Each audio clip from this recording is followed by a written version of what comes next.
The tickling tentacles of the woke cult seems to be slithering everywhere these days. They are even prodding for orifices to exploit in the obscure and intensely nerdy hobby of wargaming. Their standard complaints reused across innumerable attacks on mainstream pop culture and commercial art, such as movies and comics, also now comes up in forums and social media related to the subject of wargaming. Over and over, some bitter drone will cry about the lack of female representation in some IP franchise like Warhammer 40k.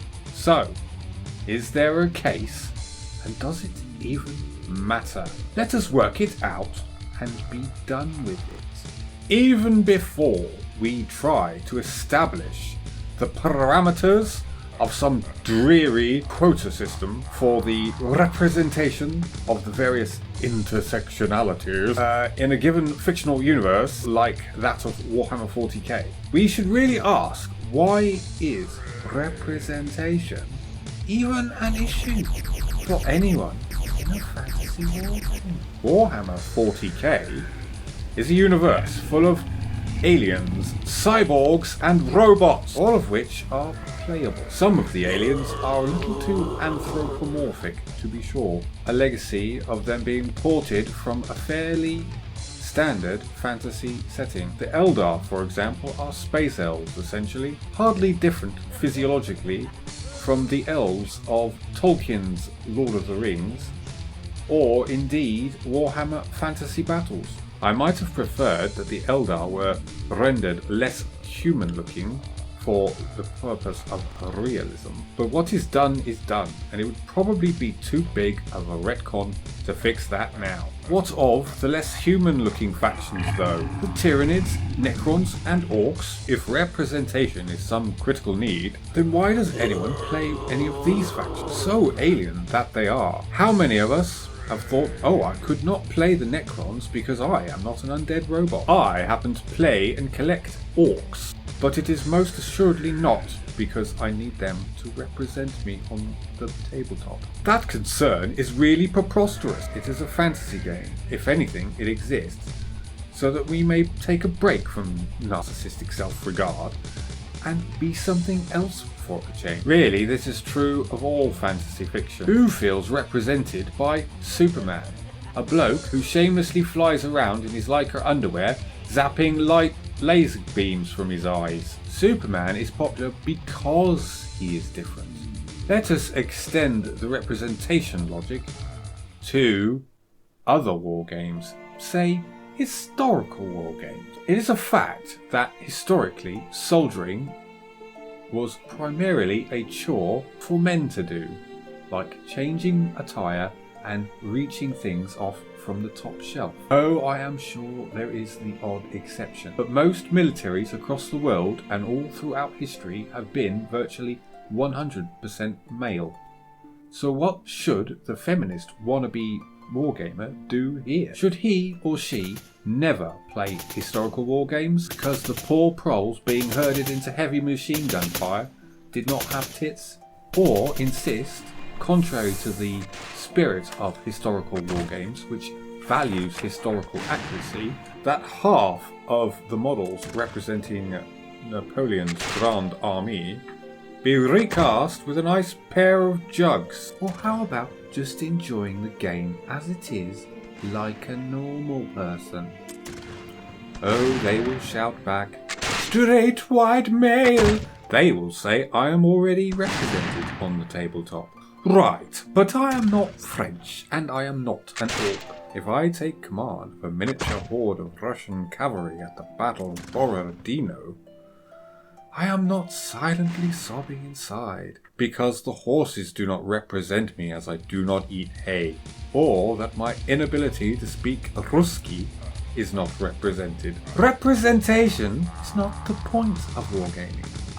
It is not Parliament. Oh, very well. If we must pretend that female representation is something that we should actually agonize over in Warhammer 40k, then we may cast an eye over what is already available and see if it is not sufficient. One might point out to the Wokies that some factions in Warhammer 40k could already be even more half female. But you would never know it because the aliens in question do not display their gender in the same way that humans do. No big hips, no boobs. The Tau that you see on the battlefield could well be 50% or even 100% female, but you would never know it because as aliens they do not display their gender in exactly the same way humans females do. Same goes for the Tyranids. If a Tyranid was female, do you think you could tell? It is established in lore that the Orcs and the Necrons are asexual. The former reproduce from spores shed on death. The Necrons, I gather, are alien souls trapped in robot bodies, presumably made in factories. So you want to put human tits on that? It makes no sense. One can point all this out to them, but they are not mollified because they want tits on it, or they say females are not represented. In their anthropomorphically bigoted view, human-specific femininity is universal, literally for the whole universe. Well, I suppose that explains the existence of furry porn, because otherwise why? So despite their faux cries for diversity, they actually want to make the real diversity of Warhammer 40k even more anthropomorphic than it already is. Human tits on everything.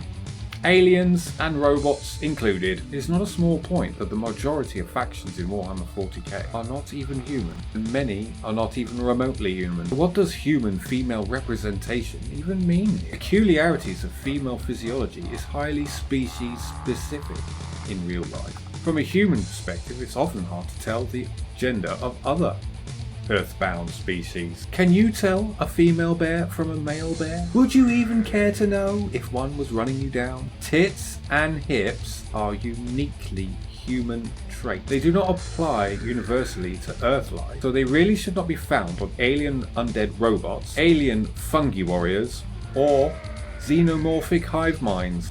Now we will look at the human and the more anthropomorphic factions like the Eldar. Here the more reasonable person may wonder if the Wokies do not have a bit of a case here. Sure, tits on Orcs, Tau and Necrons should never be a thing, but why not tits on Imperial Guard or Sisters of Battle? They are human, and if they are human, then human tits fit. Well, of course, the Sisters of Battle are all female, and fully equipped with tits and hips, so here Warhammer 40k actually does have something for the Wokies. Yep, that's not enough for them. There is an entire human faction which delivers everything they say they want, but it's not good enough for them. They say they want more. If Warhammer 40k was a realistic setting, then females would not represent even a tiny fraction of human frontline troops. Imagine a historical wargame like Bolt Action, but in space. Would it have Sisters of Battle equivalents? Would it have Commissar Severina Rain? Or Inquisitor Greyfat? Well, no, it would not. The human history of warfare is built on human biology, and our species-specific sexual dimorphism heavily suggests that human societies should optimally sacrifice their males in preference for protecting their females. Human females are a reproductive bottleneck. Hence why, almost universally, military duties falls upon or is sought predominantly by males instead of females. Damaged or desperate societies may have to make compromises on this ideal strategy, but it is hardly typical. Would that really change much in the far future of the 41st millennium? Probably not, or not by much. It has to be said, Warhammer 40k is essentially a fantasy game. Most sci-fi, if we're honest, is more fantasy than science, but Warhammer 40k definitely leans a lot harder on the fantasy than most sci-fi. And so it should, because that's pretty fun. And since it is fantasy, it really doesn't have to cleave close to reality in its world building. And so there is nothing at all wrong with having an entire faction of human female warriors, like the Sisters of Battle, or the all-female hive gang, House of Escher. For myself, I would happily invest in a Sisters of Battle form if I had more time and money.